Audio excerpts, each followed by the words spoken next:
नमस्कार दोस्तों, अभी हम इस वीडियो में आप लोगों को परीक्षा में 100% टकराने वाला दोस्तों सोशल साइंस का वीवीआई ऑब्जेक्टिव क्वेश्चन बता रहे हैं। आप लोगों को पता है ना कि 19 फरवरी के दिन आप लोगों का सोशल साइंस का पेपर होगा, तो एक बार एग्जाम देने से पहले एक बार इसे आप लोग ज़रूर देख कर जाना। बहुत इंपॉर्टेंट ये क्वेश्चन है, ठीक है। तो चलिए मैं इसको एक एक करके आपको बता देते हैं और आप लोग याद कर लीजिए और आप हमारे व्हाट्सएप ग्रुप में जुड़ जाना ताकि आप लोगों को PDF दे सके या फिर हेल्प कर सके परीक्षा में। तो ये मेरा मोबाइल नंबर है, आप इसको नोट कर लीजिए। इसी पर आप लोगों को ना SMS करना है हाय हेलो लिखकर, और मैं आप लोगों को ना ग्रुप का लिंक भेज दूंगा और आप व्हाट्सएप ग्रुप का लिंक पर क्लिक करके आप ग्रुप ज्वाइन कर लेना, ठीक है ना। लेकिन उससे पहले ये क्वेश्चन याद करना बहुत ज़रूरी है। पहला क्वेश्चन है दोस्तों कि 1871 में कौन सी संधि हुई थी। 1871 में कौन सी संधि हुई थी, इसे आप लोग को याद रखना है। 1871 में फ्रेंकफर्ट की संधि हुई थी। ऑप्शन नंबर आपका मिल जाएगा, A नंबर मिल जाएगा। इसे आप लोग को हर हालत में याद कर लेना है।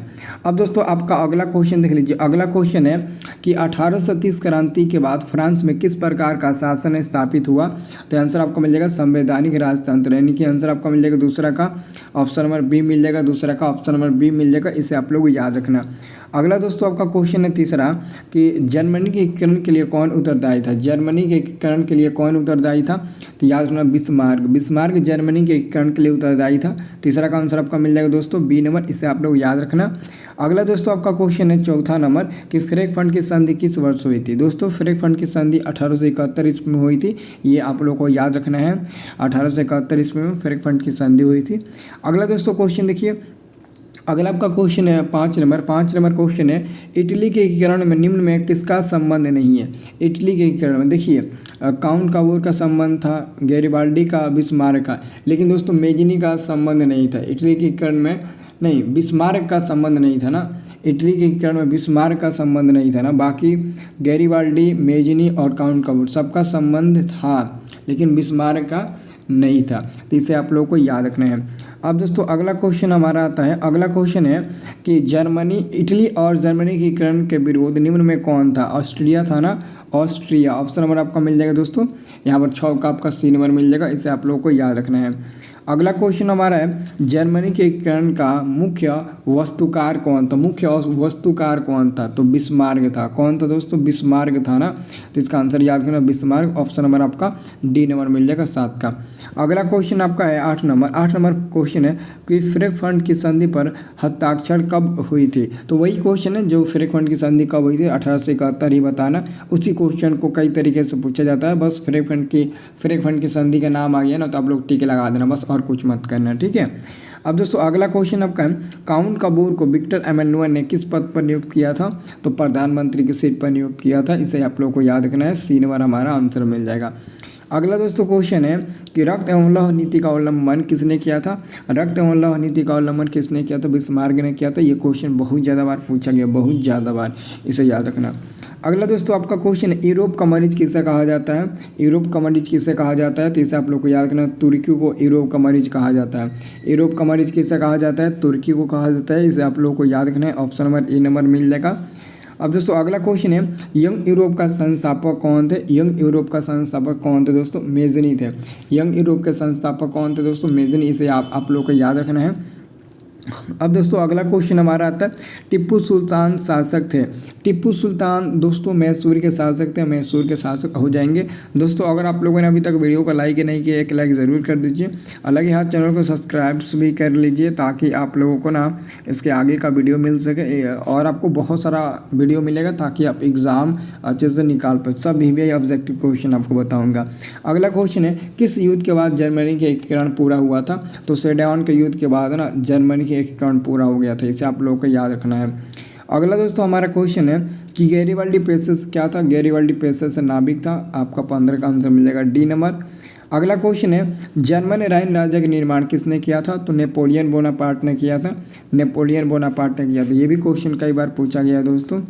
अगला आपका क्वेश्चन है कि सन 1870 में फ्रांस और प्रूसिया के बीच में युद्ध कहाँ हुआ था। सेडवा में हुआ था, ठीक है ना। कहाँ पर हुआ था दोस्तों, यहाँ पर आपको एक बात हमेशा याद रखना है, एक होता है सेडोन, एक होता है सोडवा। तो सेडोन में हुआ था 1870 में। 1870 में सेडोन का युद्ध हुआ था। अगला क्वेश्चन है आपका अगला क्वेश्चन 18 नंबर है कि इटली के एकीकरण में निम्न में किसने योगदान दिया था। इटली के एकीकरण में निम्न ने किसने योगदान दिया था। तो इटली के एकीकरण में सबका योगदान था, काउंट कपूर, गैरीबाल्डी और मेजनी, सबका योगदान था ना। तो आंसर आपका मिल जाएगा दोस्तों डी नंबर मिल जाएगा। इसका आंसर आप लोग याद रखना। 19 नंबर क्वेश्चन आप लोग देखिए तो 19 नंबर आप लोग का क्वेश्चन वियना सम्मेलन। दोस्तों वियना सम्मेलन कब हुआ था।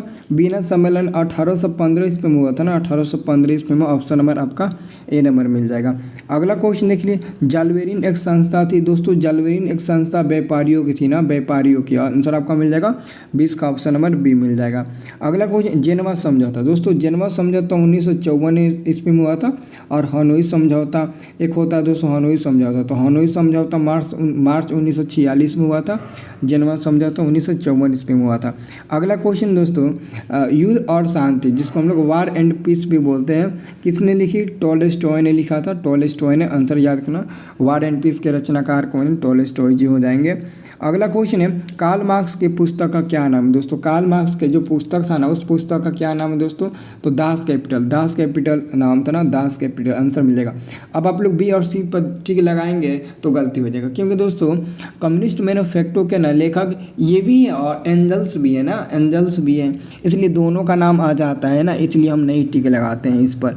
अगला क्वेश्चन हमारा है रूस में बोल्शेविक क्रांति का नेतृत्व किसने किया था। रूस में बोल्शेविक क्रांति का नेतृत्व किसने किया था।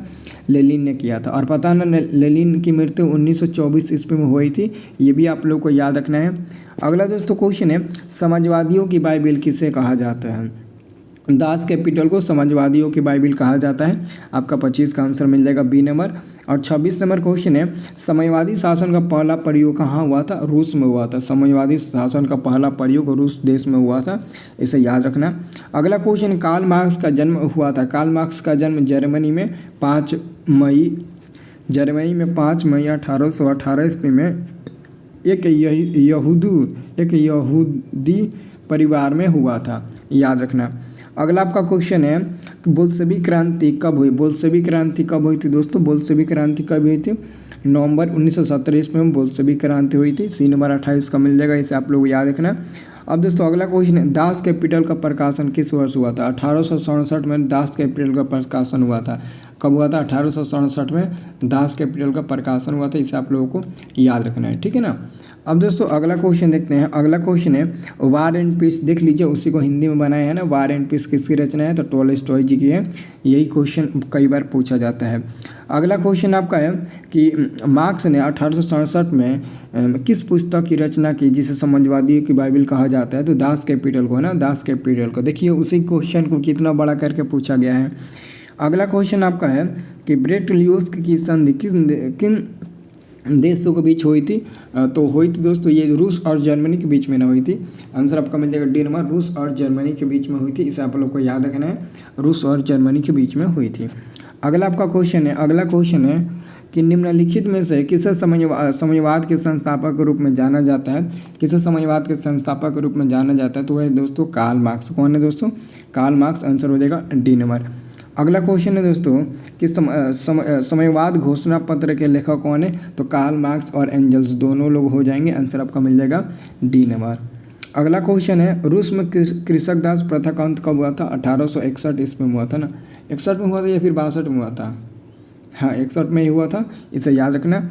अगला क्वेश्चन आपका है कि रूस में जार का अर्थ क्या होता है। रूस का सम्राट होता है, रूस का सम्राट होता है। ऑप्शन नंबर डी मिल जाएगा आपका 36 का। और दोस्तों 37 नंबर को रॉबर्ट ओवन कहाँ का निवासी था। और रॉबर्ट ओवन कहाँ का निवासी था दोस्तों। ब्रिटेन का निवासी था। कहाँ का, ब्रिटेन का निवासी था, इसे याद रखना। अगला क्वेश्चन हिंद चीन में कोलोन किन्हें कहा जाता है। फ्रांसीसी नागरिकों को, जो वहाँ के बसे हुए फ्रांसीसी नागरिक है ना, उन्हीं को कोलोन कहा जाता है। अगला हमारा क्वेश्चन है हिंद चीन पहुंचने वाला प्रथम व्यापारी कौन था।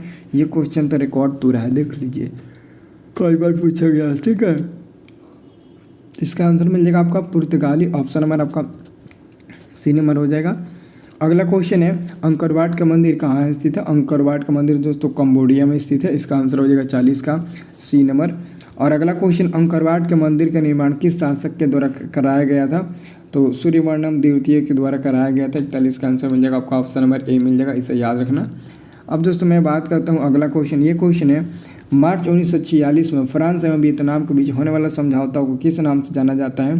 तो दोस्तों हनोई समझौता। लेकिन ऑप्शन में दिया है, नहीं दिया ना, हनोई समझौता ऑप्शन में नहीं दिया ना, तो डी नंबर पर टिक लगा दीजिए। हनोई समझौता हुआ था जो ऑप्शन में नहीं दिया है। अगला क्वेश्चन है the history of the loss of Vietnam किसने लिखा था? तो फान बोई चाउ ने लिखा था। फान बोई चाउ ने लिखा था। किसका नाम दीजिएगा? फान बोई चाउ का आप लोग नाम दीजिएगा। अगला क्वेश्चन दोस्तों आपका है कि उत्तरी एवं दक्षिणी वियतनाम का एकीकरण कब हुआ था? 1975 में। 1975 में 1975 ईस्वी में उत्तरी एवं दक्षिण वियतनाम का एकीकरण हुआ था। अगला क्वेश्चन कंबोडिया की राजधानी कहाँ है? Phnom Penh. ऑप्शन नंबर आपका मिल जाएगा नोम पेन। ऑप्शन नंबर आपका बी नंबर मिल जाएगा 45 का। इसे का आंसर याद रखना। अब दोस्तों अगला क्वेश्चन है वियतनाम का एकीकरण। दोस्तों वियतनाम का एकीकरण कब हुआ था? 1975 में हुआ था। 1975 ईस्वी में वियतनाम का एकीकरण हुआ था। इसे आप लोगों को याद रखना है। अब दोस्तों अगला क्वेश्चन आपसे लोगों से पूछा गया ना कि सिंगापुर आज़ाद देखो कब हुआ था? सिंगापुर कब आज़ाद हुआ था? 1965 ईस्वी में ना सिंगापुर आज़ाद हुआ था। अगला क्वेश्चन आपका अखिल भारतीय ट्रेड यूनियन कांग्रेस की स्थापना कब हुई थी? दोस्तों अखिल भारतीय ट्रेड यूनियन कांग्रेस की स्थापना 1920 ईस्वी में हुआ था ना। 1920 ईस्वी में हुआ था। ठीक है। अगला दोस्तों आपका क्वेश्चन है कि नमक कानून तोड़ने के लिए गांधी जी ने कौन सा स्थान चुना था? तो डांडी चुना था। आंसर आपका मिल जाएगा डांडी। आंसर मिल जाएगा बी नंबर। अगला क्वेश्चन है कि किस घटना के विरोध में महात्मा गांधी ने अपनी केसर और हिंद की उपाधि त्याग दिया था? तो आप लोगों को पता है ना, चौरा चौरी बाग हत्याकांड के बाद उन्होंने ये त्याग दिया था। याद रखना। नहीं, चौरा चौरी बाग हत्याकांड नहीं बल्कि जलियांवाला बाग हत्याकांड। और जलियांवाला बाग हत्याकांड 13 अप्रैल 1919 ईस्वी में हुआ था ना। अब देखिए दोस्तों अगला क्वेश्चन आपका है सबनिया अंग्या आंदोलन किस यात्रा से शुरू हुआ था? तो डांडी यात्रा से शुरू हुआ था। सबनिया अंग्या आंदोलन किस यात्रा से शुरू हुआ था? तो डांडी यात्रा से शुरू हुआ था। इसे आप लोग को याद रखना है। अगला क्वेश्चन है भारत छोड़ो आंदोलन का प्रसिद्ध नारा क्या था? दोस्तों भारत छोड़ो नारा का प्रसिद्ध नारा क्या था? भारत छोड़ो का तो करो या मरो का नारा लग चुका था उस समय। अगला क्वेश्चन है दोस्तों आपका कि भारतीय राष्ट्रीय कांग्रेस की स्थापना कब हुई थी? 1885 ईस्वी में हुई थी और सबसे पुराना यही दल है दोस्तों। और इसकी स्थापना सबसे पहले हुई थी 1885 ईस्वी में। अगला क्वेश्चन है गांधी जी ने भारत में सत्याग्रह का पहला प्रयोग कहाँ पर किया था? दोस्तों चंपारण में किया था। पहला प्रयोग उन्होंने कहाँ पर किया था? दोस्तों चंपारण में किया था। 54 का आंसर मिलेगा ऑप्शन नंबर ए, चंपारण में किया था। अगला दोस्तों क्वेश्चन है चौरा चौरी बाग हत्याकांड के बाद निम्नलिखित में से किस आंदोलन को बंद कर दिया गया था? असहयोग आंदोलन को। यानी कि दोस्तों जैसे ही चौरा चौरी बाग हत्याकांड वैसे ही महात्मा गांधी जी ने असहयोग आंदोलन करना बंद कर दिया, यानी कि स्थगित कर दिया। इसे आप लोग को याद रखना। भंग भी हो गया, यानी कि भंग स्थगित करना ना बंद कर देना सबका मतलब एक ही होता है। अगला क्वेश्चन दोस्तों अगला क्वेश्चन है तिनकटिया प्रणाली किन पर लागू होती है? तो किसानों पर लागू होती है। 56 का आंसर आपका मिल जाएगा ऑप्शन नंबर ए मिल जाएगा। अगला क्वेश्चन आपका 57 नंबर है जलियांवाला बाग हत्याकांड की जांच के लिए सरकार ने किस समिति का गठन किया था? हंटर समिति। हंटर समिति ऑप्शन नंबर ए मिल जाएगा। इसे आप लोगों को याद रखना है। अब दोस्तों अगला क्वेश्चन हमारा है राष्ट्रीय सेवक संघ की स्थापना कब और किसने किया? तो ये क्वेश्चन बहुत ज़्यादा बार पूछा गया है, समझ लो ये क्वेश्चन हर बार आता ही है। तो इसका आंसर याद रखना। 1925 ईस्वी में इसकी स्थापना किया गया था के बी हेडगेवार के द्वारा। कभी कभी पूछता है कि केवल स्थापना बताइए कब हुआ था? 1925 में। कभी कभी इनका नाम पूछ देता है तो के बी हेडगेवार बता देना। अगला दोस्तों आपका क्वेश्चन है भारतीय राष्ट्रीय कांग्रेस के प्रथम अध्यक्ष कौन थे? तो भूमेश चंद्र बनर्जी थे ना। भूमेश चंद्र बनर्जी भारतीय राष्ट्रीय कांग्रेस के प्रथम अध्यक्ष थे वो। अगला क्वेश्चन सिपाही विद्रोह। दोस्तों सिपाही विद्रोह 1857 ईस्वी में हुआ था। इसे याद रखना। सिपाही विद्रोह 1857 ईस्वी में हुआ था। अगला दोस्तों हमारा क्वेश्चन है कि फूट डालो और राज करो की नीति किसने अपनाई थी? अंग्रेजों ने अपनाई थी। 61 का आंसर मिल जाएगा ऑप्शन नंबर ए मिल जाएगा। अब दोस्तों अगला क्वेश्चन आपका है जलियांवाला बाग हत्याकांड कब हुआ था? 13 अप्रैल 1919 ईस्वी में जलियांवाला बाग हत्याकांड हुआ था। 62 का आंसर ए नंबर मिल जाएगा। अब दोस्तों अगला क्वेश्चन है वेदों की ओर लौटो का नारा किसने दिया था? स्वामी दयानंद सरस्वती ने दिया था। और स्वामी दयानंद सरस्वती का जन्म 1824 ईस्वी में गुजरात प्रांत के टंकरा नामक गाँव में हुआ था। ये भी याद रखना।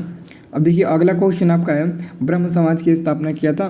तो राजा राम मोहन राय ने ब्रह्म समाज की स्थापना किया था। ब्रह्म समाज की स्थापना किसने किया था?